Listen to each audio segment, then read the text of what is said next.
welcome back to another episode of The Culture. Today, we're going to cover Disco King Mario. And it's not going to be a long video, but I wanted to just give some shine, some light to a forgotten founding father, just to put it directly like that. His contributions to the game were in the early 70s at the time of heavy gang warfare, turf wars, stuff like that. He was outside. So we say outside nowadays, but he was outside. He was an outside innovator. Some people credit him for being the person to throw the first block parties. So not only the first block parties, but the first park jams.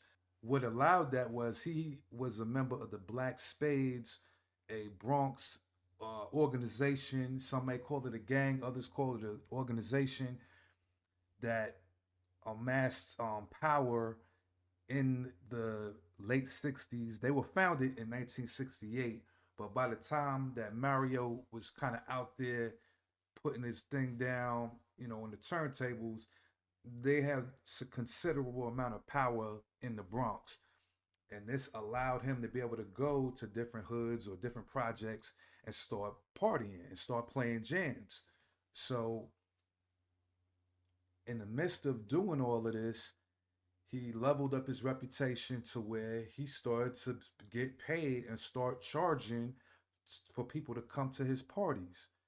His reputation grew to the point where other DJs, even DJs from other boroughs that was starting to make a name, wanted to come to the Bronx to be part of his parties. You feel me? So from that aspect, he definitely got the beginnings of the whole vibes and the foundations of what would become the hip hop culture laid down. You know what I'm saying?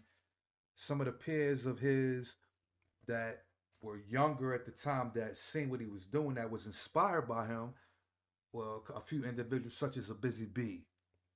Even though he was an MC, he still was inspired by him and eventually would work Disco King Mario. He would work with him to eventually, find his spot and kind of figure out where he fit in the grand scheme of things and would develop into a great MC for that era. The same would be said a little bit later for African Bambaataa, who some sources say he started off as his assistant, basically, you know, carrying records, learning whatever he needed to learn, and then building up to a point where eventually he would become a full fledged DJ and not only become a full DJ in his own right, but he would eventually battle his mentor, Disco King Mario, later down the line. So um, I think those are some of the few things I just wanted the world to kind of know about. The only thing that separates a Disco King Mario from a Kool Herc or a Grandmaster Flash or a Bambaataa is the fact that maybe he didn't have the technical prowess or innovate or create anything from that standpoint, from a technical standpoint, that was added to the game, so to speak. He didn't drop any singles. He didn't drop an album.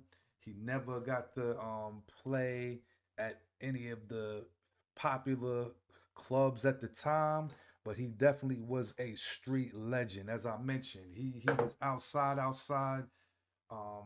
One of the final things that maybe prevented him from becoming more well known than what he was.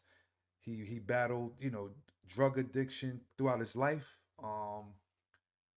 But he was a legend and a founder of the culture that would be known as the hip hop culture. So I just wanted to put some respect on his name, his legacy, give light to him and his loved ones. Um, Shout out, much respect. Till next time.